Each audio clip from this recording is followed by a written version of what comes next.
கேள்வி பார்வையாளருக்கு வணக்கம். இந்த நேர்காணலில் நாம் சந்திக்க இருக்கும் சிறப்பு விருந்தினர் உச்சநீதிமன்ற வழக்கறிஞர் கேசவ். சார் வணக்கம். வணக்கம் ப்ரோ. வணக்கம். உங்களுக்கெல்லாம் தெரியும், அண்மையில் விசிக தலைவர் திருமாவளவன் அவர்கள் ராஜராஜ சோழன் குறித்து பேசின கருத்து தற்போது தொடர்ந்து பேசுபொருளை ஏற்படுத்தி கொண்டிருக்கிறது. பல்வேறு தமிழ் தேசிய ஆய்வாளர் என்று சொல்லப்படுற நபர்கள் திருமாவளவன் அவர்கள் திமுக கிட்ட அதாவது சீட்டு வாங்குறதுக்காக சீட்டு பேரத்தை கூட்டுவதற்காக தமிழ் மன்னர்கள் இழிவுபடுத்துறாங்க மாதிரி பல்வேறு கருத்துக்கள் வச்சுட்டு வராங்க. இதற்கு விசிக உள்ளிட்ட ஜனநாயக சக்திகள் கருத்தியல் ரீதியான பதிலடியும் ஒரு புறம் கொடுத்துருக்காங்க. இந்த சர்ச்சை தொடர்ந்து போனா அது ஒரு ஆரோக்கியமா இருக்குமா? எழுச்சி தமிழர் தோழர் திருமாவளவன் அவர்கள், விசிக தோழர்கள் அவர் சொன்ன கருத்துல என்ன தப்பு இருக்கு நான் கேட்கிறேன். தமிழ்நாடு மன்னர்கள் அப்படின்னு சொன்னாலே ராஜராஜ சோழனா இருக்கட்டும், நீங்க சோழன், சேரன், பாண்டியன் யார வேணும் வச்சுக்கோங்க. இவர்கள் அனைவருமே பாத்தீங்கன்னா பெரிய மன்னன் பேரரசன் சொன்னா பெரிய பெரிய ரவுடியை வச்சு மக்கள் அடக்கினாங்க. சிற்றரசன் சொன்னா சின்ன சின்ன ரவுடியை வச்சு மக்கள் அடக்கினாங்க. இப்படிதான் நம்ம பார்க்கணும். நீங்க மன்னர்கள் என்றாலே குடி, கூத்தி, அந்தப்புறம், லௌகீக இன்பம், கலவரம், வன்முறை, மக்களை அடக்குவது, ஒடுக்குவது, உலக இன்பத்தை அனுபவிப்பது, மது, மாது, பெண், சூழ்ச்சி, சதி, பேரழிவு, இதுதான் மன்னன். மன்னனை பொறுத்தவரை இவ்வளவுதான். நீங்க நல்லா புரிஞ்சுக்கோங்க, இந்த ராஜராஜ சோழனும் சேரனும் பாண்டியனும் இவர்கள் ஆட்சி காலத்துலதான் பார்ப்பனியம் நம் சமூகத்துக்குள்ள வந்தது. கருவறைக்குள்ள இருந்த தமிழ் தூக்கி வெளியே வீசப்பட்டது. இந்த மன்னர்கள் அனைவருமே பார்ப்பனரோட கருத்தியலையும், பார்ப்பனரோட யாகத்திலையும், பார்ப்பனர்களுடைய எல்லா செயல்களிலும் லயித்து போய் மயங்கி போய் கிடந்தாங்க. அதை நம்ம மறந்துடக்கூடாது. அதனாலதான் அந்த வர்ண கட்டமைப்பும், ஜாதியும், மூட நம்பிக்கையும், ஏற்றத்தாழ்வோ, பிற்போக்கு சிந்தனையும், இந்த கீழான வாழ்க்கையை தமிழ் அடைஞ்சான். எல்லா சீரழிவு, எல்லா பெருங்கேடு, எல்லா விதமான அழிவுகளும் இந்த மன்னர்களோட ஆட்சியில தான் நடந்தது. அத நடமாடும் அம்பேத்கர், நடமாடும் பெரியார், நடமாடும் காரல் மார்க்ஸ், அண்ணன் தலைவர் எழுச்சி தமிழர் திருமாவளவன் ரொம்ப அருமையா பேசியிருந்தாரு. அந்த வீடியோ நான் பார்த்தேன், ரொம்ப அருமையா இருந்தது. அவர் சொன்னதுல என்ன தப்பு இருக்கு நான் கேட்கிறேன்.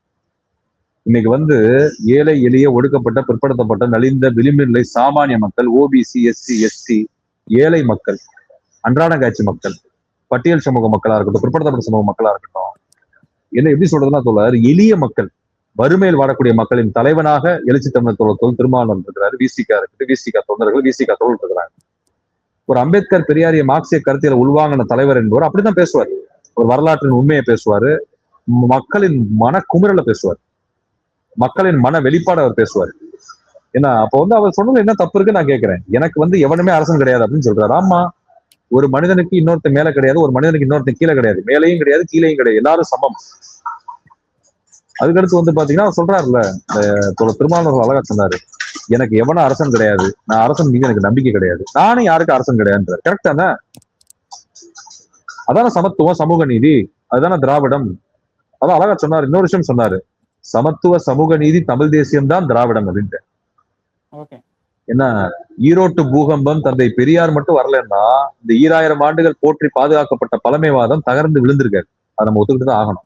அதாவது தந்தை பெரியாரா இருக்கக்கூடிய திருமாவளவர்கள், டாக்டர் அம்பேத்கரா இருக்கக்கூடிய திருமாவளவர்கள், மார்க்ஸா இருக்கக்கூடிய திருமாவளவர்கள் பேசியல என்ன தப்பு இருக்கு நான் கேட்கிறேன். எனக்கு என்னன்னா அவர் பேச ரொம்ப சந்தோஷம். ஏன்னா அவர் பேசிய வார்த்தை என்பது இந்த ஆண்ட பரம்பரை, சத்திரியன்டா, வீரன்டா, தீரன்டா, நான் அதுடா, இதுடா, நான் அந்த சாதிடா, இந்த சாதிடா, நாங்க இத்தனை வருஷம் ஆண்டோம்டா, அவங்க எல்லாம் செருப்படி அவருடைய பேச்சு என்பது. அதான் நான் சொல்றேன், இது எல்லாருமே ஜாதி வெறி, மத வெறி பிடிச்சவங்க, தக்குரி பயிலுங்க, சூதரனா இருக்கிறது விரும்புறவனுங்க, இந்து மத பற்றாளனா இருப்பானுங்க, பிராமண அடிமையா இருப்பானுங்க, பாப்பானுக்கு கொத்தடிமையா இருப்பானுங்க, சூத்திரன்னு பெருமையா இருப்பானுங்க. சூத்திர வாழ்க்கை என்பது இழிவான வாழ்க்கை, மூட நம்பிக்கை, பிற்போக்கு சிந்தனை, ஏற்றத்தாழ்வு, ஜாதி.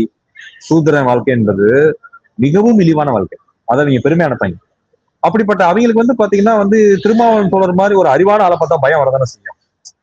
ஏன்னா ஒரு மிகப்பெரிய ஒரு போராளிய திருமாவளவன் தோழர் என்பது வாழும் புரட்சியாளர். நம்ம மத்தியில நீங்க சமீபத்துல காலங்களில் வாழ்ற ஒரு புரட்சியாளர் நல்லக்கண்ணையாவும் எழுச்சி தமிழர் தோழர் திருமாவளவர்கள் மட்டும்தான். சங்கரையா இறந்து போயிட்டாரு. அப்ப அப்படிப்பட்ட ஒரு வாழும் புரட்சியாளரை பார்த்தா இவங்கெல்லாம் வயிறு தான் செய்யும். ஆண்ட பரம்பரை கும்பல், ஜாதி வெறி, மதவெறி பிடிச்ச பொறாமப்படதான் செய்வான், கற்பதான் செய்வான்.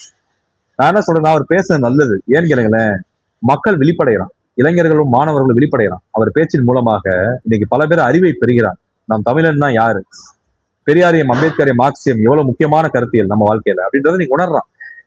ஏன்னா அதனால எழுச்சி தமிழர் திருமாவளவனோட கருத்து என்பது மிகச் சரியானது, வரலாற்று பூர்வமானது, சான்றுகளோட அவர் பேசியிருக்காரு. சும்மா ஒன்னும் அவர் பேசல, சான்றுகளோட. வரலாற்றவே அழிக்க பாக்குறாருன்னு ஒரு கருத்து வைக்கிறாங்கல்ல. தமிழன் வரலாறு என்னது? சூத்திரனா இருக்கிறதா, பார்ப்பன கொத்தடிமையா இருக்கிறதா, பிராமண கொத்தடிமையா இருக்கிறதா, ஆண்ட பரம்பரைன்னு சொல்லிட்டு சூத்திரனை வாழ்றதா, இழிநிலையில வாழ்றதா, மூட நம்பிக்கையில வாழ்றதா, ஜாதி வெறி மதவெறி பிடிச்சு வாழ்றதா தமிழ் வரலாறு? எங்க தமிழர் வரலாறு அவர் கொச்சப்படுத்தினாரு?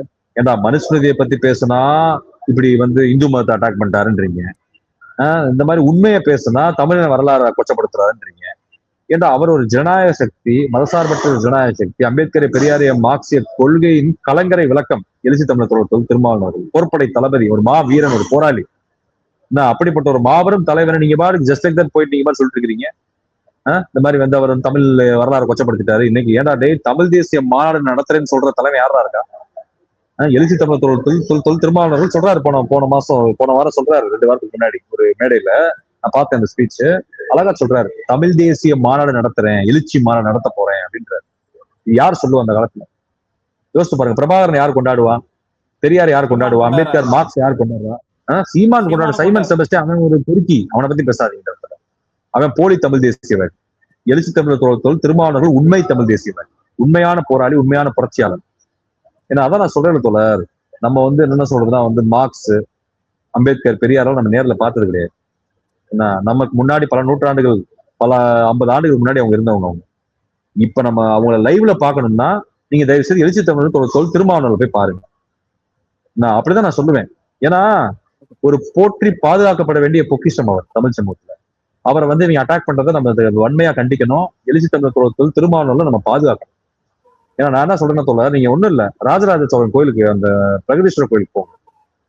பிரகதீஸ்வரர் கோயில் தஞ்சை பெரிய கோயில் போனீங்கன்னா அந்த கோயிலோட என்ட்ரன்ஸ்லேயே பாத்தீங்கன்னா 15 பொண்டாட்டியோட பேரை போட்டிருக்கேன். ராஜராஜ சோழன் பொண்டாட்டியோட பேரை வந்து கல்வெட்டா போட்டிருக்கேன். இதுதான் அந்த மன்னர்கள் லட்சணம், 15 பொண்டாட்டி.